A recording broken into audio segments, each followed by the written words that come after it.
Valhalla returned you to your forest last time. Aye, brother. And this time I wasn't alone. Were you attacked? No, far from it. Apparently my Valhalla isn't the stuff of constant combat at all. The memories of mine it draws on are more interpersonal. To wit, I found myself reliving old times with my former crew of fairy folk. Cobweb, mustard seed, the whole pack of ne'er-do-wells.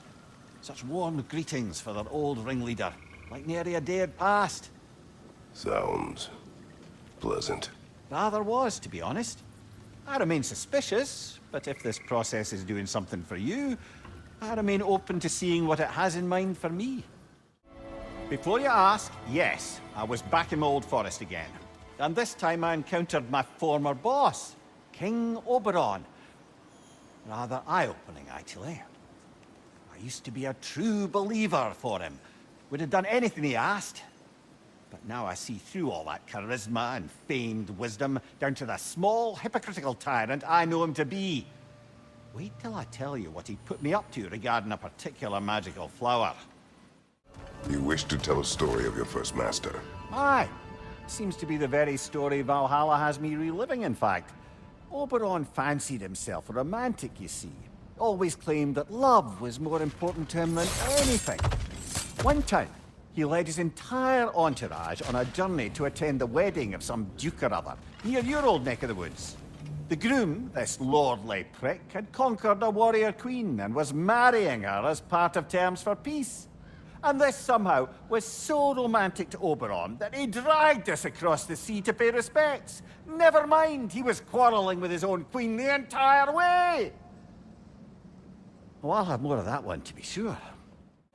As I was saying about my old master and his lofty, so-called romantic ideals, we'd settled in a forest outside of Athens, a place well situated to observing the comings and goings of the Duke's other guests.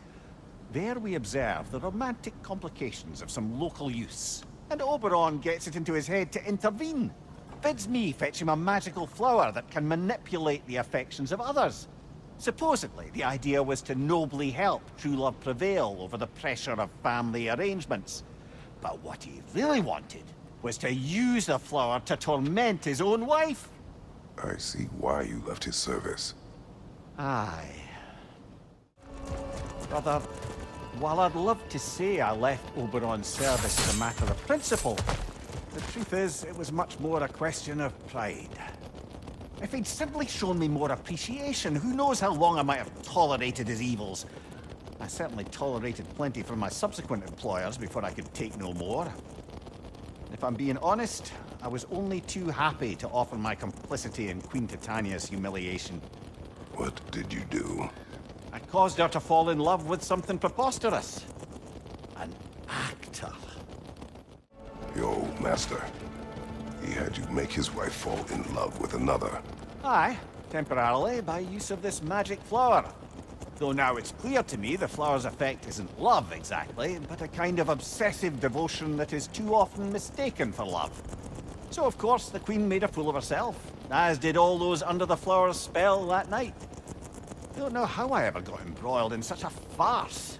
You are wiser now. I think so.